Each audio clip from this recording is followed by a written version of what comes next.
I'm Elizabeth Prout, and this is Denny Vaughan, and we're the Commodores, and we did the 7048 race this past weekend. I have done a long distance race before. In 2012, I did the Missouri River 340-mile kayak race from Kansas City to St. Louis. It's an ugly river. You get 1 to 2 knots out of the river, but it's all about the distance. And when I got through with that, I did it in 72 hours and 10 minutes, and started on Tuesday morning at 7 and ended on Friday morning at 10 something or other. So you pansies don't know what you're doing.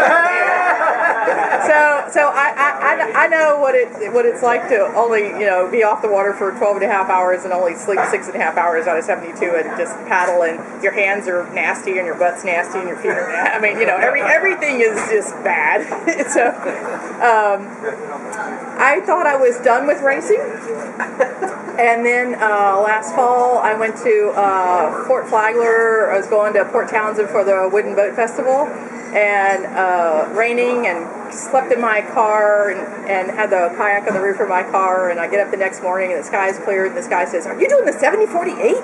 And I was like, "Well, what's that?" And he said, 70 miles, 48 hours from Tacoma to Port Townsend, and my heart just jumped. And I was like, well, I guess my racing days aren't over. Okay. All right, yeah, I'm doing that. So in October, I signed up October 31st, but before that I got out on the Sound in my Epic kayak. But it only had a short rudder on it, and I crossed the Sound from Shill Shoal, and I was on the wrong side of the shipping lanes when fog rolled in from the south, and I was like, let's see. I have a life jacket. I don't have any radio. I don't have any whistle. I got nothing, and I'm on the wrong side of the Sound. I was like, I'm not sure about this race. I used to call tandems divorce boats. Right? But I wound up buying a tandem. But I took Denny. I sailed on his boat. He had a 40.7 Beneteau, and he sold it last fall so he could play with the J24 boys. And they end their season early in the fall, and he said, "Elizabeth, take me out kayaking." So I took him out. I did. You did. So I took him out kayaking in Lake Washington. He had only ever kayaked once before in a plastic resort boat for an hour. That was last November. Don't check my mentality. Here's Denny. He can barely hold himself up. More energy going just to Anyway, stay up. sorry, we need to move on. So I told him I wanted to do this race, and I was thinking about buying a tandem, and he says, "I'll do that with you." And I knew he'd done the Boston Marathon, so I said, "Okay, all right, we'll see. I'm signed up, and if you can paddle good enough by next spring, then I'll change my entrance over to tandem." However, it was 70 miles didn't seem like a big deal, because if you're on a 40-foot sailboat, 70 miles is overnight, and you do it all the time. And then you get out and you realize 5 miles an hour is pretty good. That's 14 hours. So anyway, we trained all winter long. We'd go out every weekend. We started off on Lake Washington with the boat at Sail Sand Point, and then I lived on Lake Union, and we brought the boat there, and then we would train. This is where we saw Dot, and then we would we'd go down to Leschi, or we circumnavigated Mercer Island a couple times, and then I was like, it's time for us to cut the shit. We need to get out on the Sound. So a couple months ago, we got out on the Sound. We went to Blake Island. We went to Kingston. We went above Kingston. We went from Point No Point to the other side of Maristone. We didn't go all the way to Port Townsend like Dot did.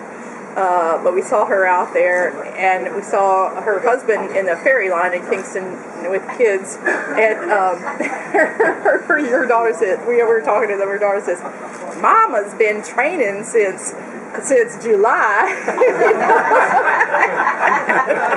So the rest of the time when Denny and I were out on the sound training, I was like, well, where's Mama? I don't see Mama. And so I called Dot Mama.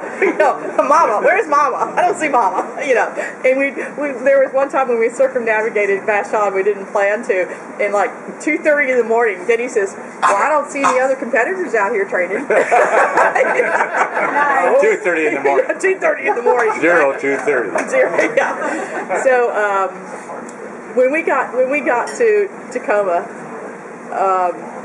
Denny had not done a race before, so he's real chatty, and he keeps telling the people that were our friends, he keeps telling them over and over again, well, we're going to be here by this time, and this is what the tide's doing, and blah blah blah. And I was like, you are nervous. He was not sure about it. Anyway, so we got in. We thought that boat that was sitting out there, that cream color boat, like before the yacht club, we thought that was the boat we were checking in with. Right? Yeah. That was not fair. It was a big cruise boat. They wished us well and move on. So, we didn't have our radio on. We didn't need a radio. We had it with us, but we didn't have it on. So we go on out, and man, we're doing good. And we're heading on to Cobo's Passage, and then that's not us, And then the safety boat comes out. Are y'all in the race? Yes, but you need to go ashore and check in. So if you look at our track, it goes. And then, anyway, so we get to the bottom of Cobo's. There's 1 mile lost. That's right. So we get to Cobo's Passage, and I was like, Denny, we need to stop and put on the nav lights. I don't care about nav lights. I was like, Denny, we need to stop and put on the nav lights. Wait, you can. So I said, you might not care about nav lights, but there's safety boats out here that are going to care about nav lights, and I don't want to be disqualified this early. So stopped. He didn't have to get out. I got out 5 minutes. Put the nav lights on. Get go. That's the only time we stopped. It was the only time we stopped. Really? We go up.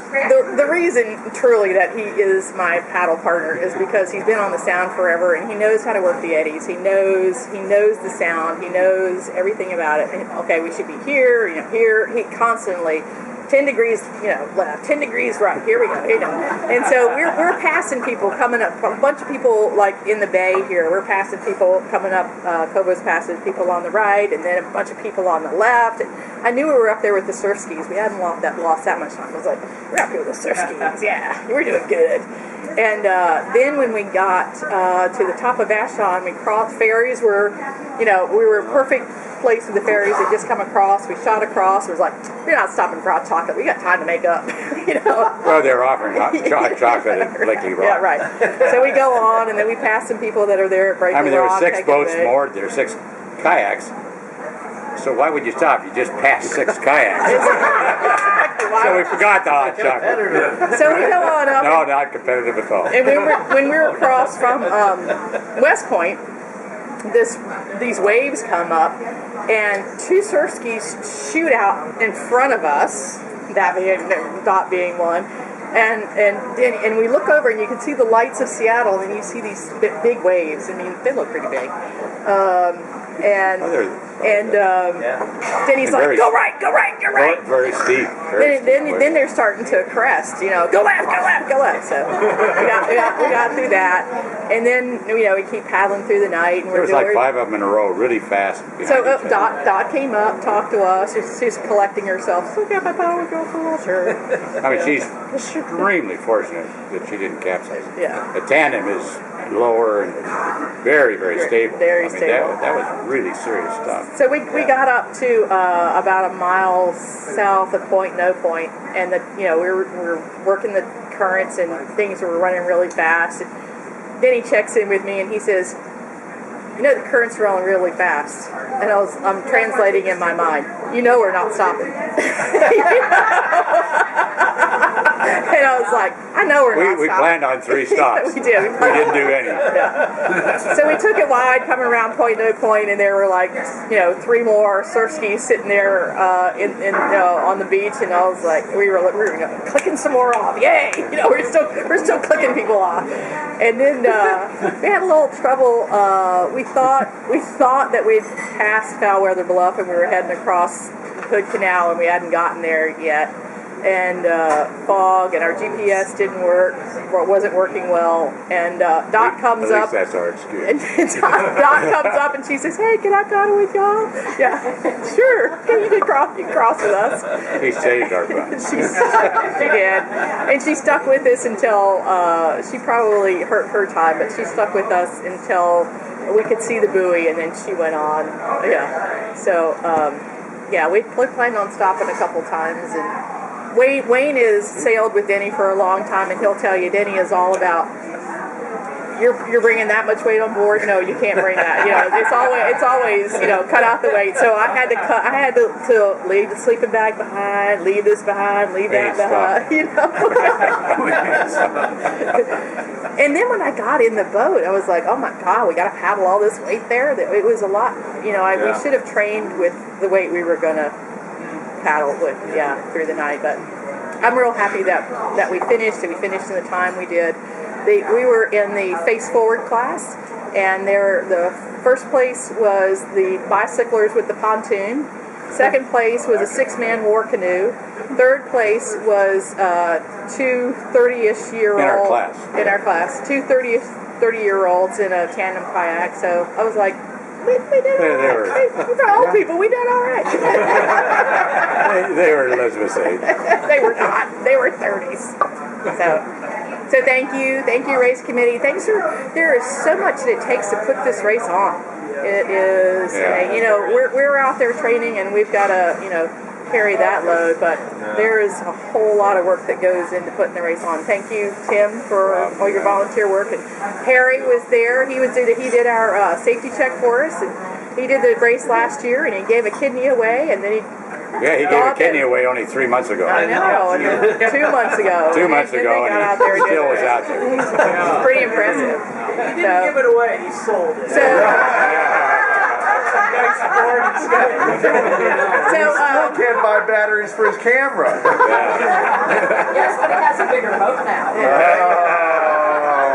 So, Dot friended me on Facebook, and I drilled in to see what her details were, and she actually grew up in Mebane, North Carolina, which is about 30 miles east of Greensboro, North Carolina, where I spent 26 years. Oh, wow. So, it's a small world. We've been looking for each other for a few years. That's great. No, but really thank Rob and all the guys. It was interesting. This is kind of an interesting group. The Race to Alaska and all that is fun-loving, crazy, wild, and crazy stuff. But when it comes to safety, these guys it was really interesting. The difference in email back and forth. When it came to safety, that's a no-shitter. We take that very serious. There was no fun talking or anything like that. It was really, and now we understand why. Thank you very much, Harry. What time did you finish? 16 hours, a little over 16 hours. Well done. Well, all I wanted to do is finish. Yeah. And then you get the competitive spirit. Elizabeth wanted to win. And then all you wanted is finish before the other guy. Yeah, before the other guy. It just goes to prove that lots of things happen along the way, and you just keep your eye on the goal, course correction, and keep going. We're back next year. What? We are?